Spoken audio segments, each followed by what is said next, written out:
और आज दातारामगढ़ के विधायक वीरेंद्र जी यहां पर इनके लिए वोट मांगने आए हैं। आप सोचो क्या सोचकर हम लोगों ने मिलकर इस चुनाव को लड़ रहा है। दातारामगढ़ के विधायक वीरेंद्र जी यहां पे वोट मांग रहे हैं और मन से मांग रहे हैं। क्यों अमराराम जी, अब थे तो नहीं जाओगे दोबारा उधर?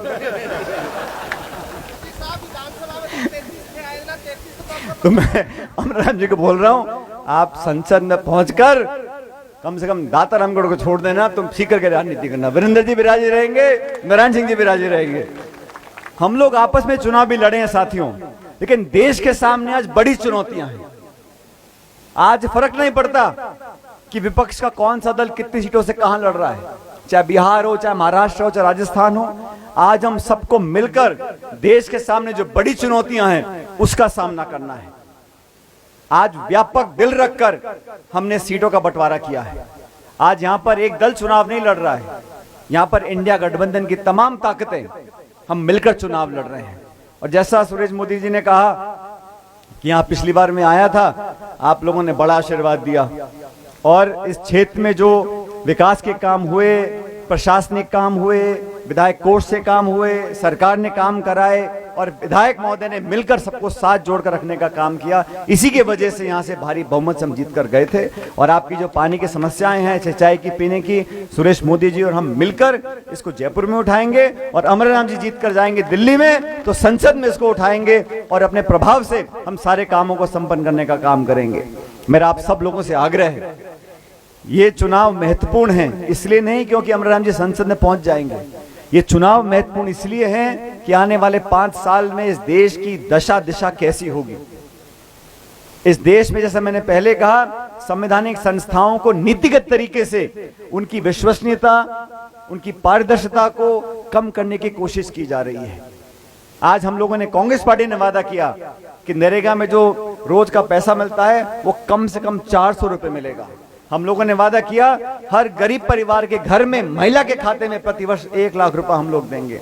हम लोगों ने घोषणा पत्र में वादा किया कि सरकारी नौकरियों में 50% आरक्षण महिलाओं को मिलेगा और 30 लाख केंद्र सरकार की जो नौकरियां जो खाली पड़ी हैं उनको भरने का काम हम लोग करेंगे। हम मिलकर चुनाव लड़ रहे हैं, लेकिन इस चुनाव में हम सब, मेरे तमाम कार्यकर्ता जो कांग्रेस के हैं, बाकी दलों के, मिलकर अमराराम जी के पक्ष में मतदान करें। पहला चरण का चुनाव 19 तारीख को होगा, इसलिए आप सबसे मेरा आग्रह है, अपनी सारी बातें भूलकर आज देश के लिए, आने वाले 5 साल के भविष्य के लिए, और पूरी दुनिया देखना चाहती है, पूरी दुनिया जानना चाहती है कि भारतीय जनता पार्टी ने जो राजनीति करी है, धर्म की राजनीति करी है, मंदिर मस्जिद की राजनीति करी है। कौन सा भाजपा का नेता के भाषण देता है कि हम महंगाई कम करेंगे, वो सब बातें बंद कर दी बोलनी इन्होंने। 2014 तक बोलते थे कि कांग्रेस महंगाई है, कांग्रेस में ये है, और आज भी 10 साल सरकार बीजेपी की हो गई, फिर भी कोसते कांग्रेस को है। सवाल हमसे पूछें, अरे भाई तुमने 10 साल में क्या किया ये बताओ ना।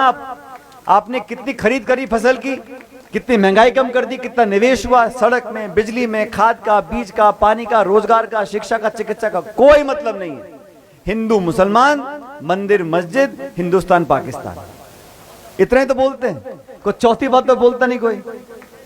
यही भाषण, यही टेप रिकॉर्डर ऑन कर रखा है पिछले कई सालों से, और अब कह रहे 2047 में ये करेंगे, अमृतकाल में ये करेंगे। अरे 10 साल में क्या किया उसका तो जवाब दो पहले। जो 2 बार वोट लिए थे और जनता भी, तुम भी जनार्दन पूरे हो, कभी इस बाबा को वोट डाल दो, कभी उस बाबा को वोट डाल दो, और 10 साल से कोई आता पता नहीं। ऐसे व्यक्ति को वोट दो जिसकी बाह पकड़ के आप काम करा सको, जो आपके बीच का हो, जो बीच में रहता हो, आपके 24 घंटे दुख सुख का भागीदार बने। और मैं, हमारी जिला कांग्रेस कमेटी के अध्यक्षा जी हैं, हम सब कांग्रेस के विधायक और नेता, हम सब साथ मिलकर अमराराम जी के पक्ष में वोट मांग रहे हैं, आपके लिए मांग रहे हैं। आपकी विकास और प्रगति की आशा हम लोगों को है और पूरा विश्वास है कि 19 तारीख को आप लोग हमारे गठबंधन के प्रत्याशी को जिताकर भेजोगे। और पाटन और नीम का थाना से रिश्ता आज का नहीं है।